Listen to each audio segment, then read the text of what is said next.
तांत्रिक के चक्कर में पड़ो, पैसा भी लगे, बहन बेटी के साथ ना जाने क्या कर देवे, कौन सी बुद्धि खराब कर देवे।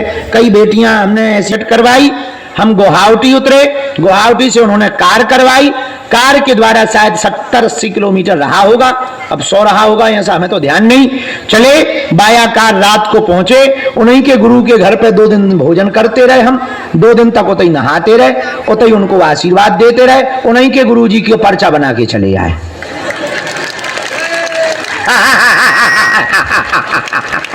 आओ आओ, उन्हीं के गुरुजी का पर्चा बनाया, पूरा खानदान उनको जो है चेला बनो। बाद में उन्हीं के गुरुजी हमसे बोले, आप महाराज बड़ी कृपा करी घरे आए, आप एक काम करो, हमें दीक्षा दे दो। तो हमने उन पर कह दी हवेली पे आ जाना, हम चल रहे हैं।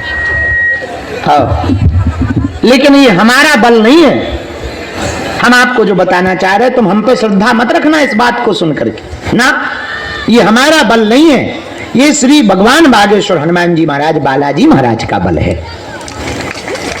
ये गुरु महाराज के चरणों की कृपा है। सात्विक शक्तियों का कोई तोड़ नहीं है, सात्विक शक्तियों को कोई हरा नहीं सकता है। बुरा आदमी शोर मचा सकता है लेकिन सत्य को हरा नहीं सकता।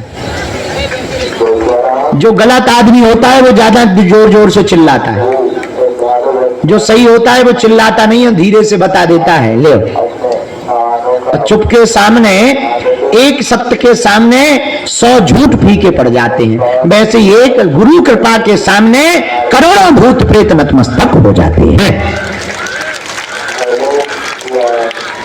अब आपको समझ में आ गई बात है? जरा ये माइक बंद करवा भैया, बार बार माइक जो बोल रहा है।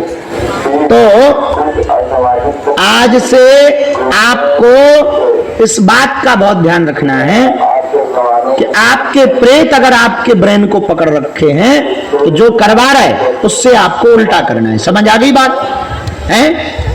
और कोई प्रेत बाधा से ग्रसित है तो तंत्र मंत्र के चक्कर में काय में नहीं पड़ना है। बोलो बोलो बोलो, अरे जोर से तो बोलो, और जोर से बोलो। हाँ, तो तंत्र मंत्र के चक्कर में नहीं पड़ना है, पढ़ना ही है तो हनुमान जी के चक्कर में पढ़ो। और देर लगेगी, समय लगेगा, पर एक बात हम आपको दावे के साथ कह सकते हैं, जड़ मूल से तुम्हारी समस्या का समाधान होगा।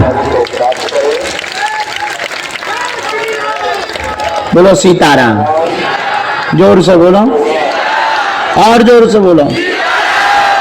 अब निर्णय तुम्हारे ऊपर है, तुम्हें टेम्परेरी उपाय चाहिए या परमानेंट?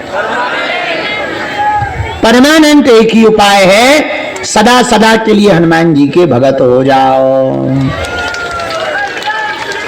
इनके चरणों में देर लगेगी पर भैया साइड इफेक्ट नहीं है, कोई साइड इफेक्ट नहीं। हनुमान जी बालाजी के अगर तुम धाम पे आ रहे, क्या साइड इफेक्ट है?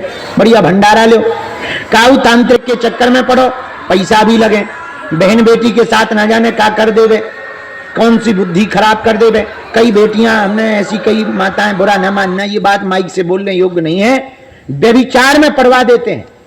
हाँ, हम आपको इसी दरबार में, हमारे पास में लगभग 20 ऐसे केस हैं आंखों देखे, जिनके तांत्रिक, राम राम बचावे, हनुमान जी बचावे। तो हनुमान जी के चक्कर में पड़ो, काऊ गुरु जी, तांत्रिक गुरु जी के चक्कर में मत पड़ो। हनुमान जी महाराज बहुत समर्थवान है। ऐसे भगवान बागेश्वर बालाजी का आज दरबार है, उन्हीं की छत्र छाया है।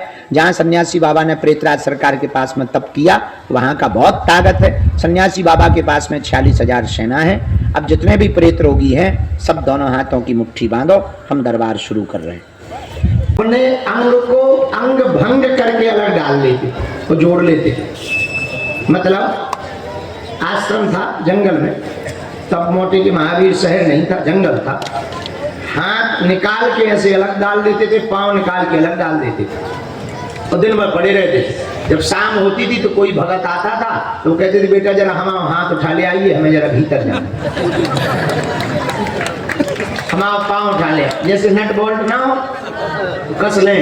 जैसे हम लोग कहते ना, जरा चश्मा उठा, हमें जरा लघु शंका को जाना है। तो उनके पास ऐसी सिद्धि थी, थोड़ा माइक की डबलिंग करवा दो, जिस कारण से वहां पर हनुमान जी महाराज बैठे थे। उनका नाम है मोटे के महावीर, बड़े मोटे हैं वे हनुमान जी, इसलिए उनका नाम ही मोटे के महावीर पड़ गया। चोर ले जा रहे थे चोरी करके, तो अपने गांव ले जा रहे थे, कहीं पर सिद्ध थे वो, तो बैलगाड़ी, पुराना जमाना, तो बैलगाड़ी जानते हो? अब कौन सा तुम पाकिस्तानी, बैलगाड़ी पे ले जा रहे थे। जाते जाते रास्ते में हुंकार भर के हनुमान जी बोले, सुनो, जहां तुम्हारी गाड़ी रुक जाएगी हम वहीं पे बैठ जाएंगे। चोर बोले, हम रास्ता भर गाड़ी रुकनी ना दें, चाहे खुद को क्यों ना दौड़ानी। तो एक बैल बीमार पड़ गया, तो एक चोर हट्टा कट्टा था, वो बैल की जगह लग गए। पुराने जमाने के आदमी तो होते ही थे मोटे ताजे, खूब खाते पीते। आजकल के लोग खाते पीते थोड़ी है, पीते खाते। पहले के लोग खाते पीते तो मोटे ताजे, आजकल के लोग पीते खाते, हालत खराब है। तो भारी मोटा शरीर हनुमान जी का, एक चोर लग गया बैल की जगह, लेकिन उसको भी पैर में, छतरपुर आते आते पैर में चोट लग गई। चोट लग गई तो गाड़ी रुक गई तो हनुमान जी बोले, लो बस अब हम आज से यहीं बैठेंगे। और वो वहीं बैठ गए और उनका नाम मोटे के महावीर पड़ गए। वहां पर लक्ष्मी नारायण भगवान की प्राण प्रतिष्ठा थी, एक यज्ञ थी। तो हम 11 पुराणों में बैठने गए, हवन चल रहा था तो यज्ञ में बैठे, फिर वहाँ प्रणाम किया, फिर भगवान के दर्शन किए। लगभग 3-4 बज गए तो भयंकर गर्मी में तपत भर गए, तो भारी धूल खाने को मिली, रास्ता भर पगला में। तब बड़ी मुश्किल से 3-4 बजे आए, 3 बजे आ गए थे शायद। फिर वहाँ भी कोई मरीज आ गए, कोई धाम के लोग आ गए, भभूति बांटने लगे। कब आँखी लग गई पता ही नहीं लगा। भभूति बांटते ही बांटते बगल में जो साधना का कक्ष है, गए तो थे कि थोड़ा 5-6-10 मिनट धूप में आए, मुंह धो लें, थोड़ा सा इनो पी लें, अच्छा लगे। गए थे ऐसे ही लिए, बिस्तर देख के मन हुआ 5 मिनट पहले लुढ़क लो। अब बिस्तर की तकिया बेचारी रो रही, हम कहा ये बेचारी काय करो, उनके कहो भाई क्यों रो रही हो मुन्नी भाई। पता लगा तकिया, बोली महाराज बहुत दिन हो गए आपने यहाँ विश्राम नहीं किया। तो हम ऐसी हल्के से लुढ़के ही भरे, कब नींद आ गई होगी। तब जाके अभी कुछ देर पहले जगाया, महाराज उठो। वहाँ बैठे हैं 10-12 हजार तो सब गाली बकरे के आज बाबा गायब हो। और हमारी बदकिस्मत देखना, तुम्हारी किस्मत है कि तुम्हें 12 बजे दरबार मिला। अब हमारी बदकिस्मत देखो, आज मातृत्व दिवस है, मतलब हैप्पी मदर्स डे। आप क्या सोचते हैं? मातृ दिवस 8 बजे माता जी आई और अपन इतने बड़े वाले के सोते हैं, मिलने आई थी, और वो भी बड़ी सज्जन है, उन्होंने जगाया है। बड़ी मुश्किल से तो नींद लगती है इनकी, सो लेने। तो हमारी बदकिस्मत ऐसी रही, माता जी ने जगाया नहीं। बाद में हमें पता लगा तो मन में बड़ा दुख लगा, इससे भला तो सोते ही ना तो ठीक रहता। ऐसे हम लेट हो गए।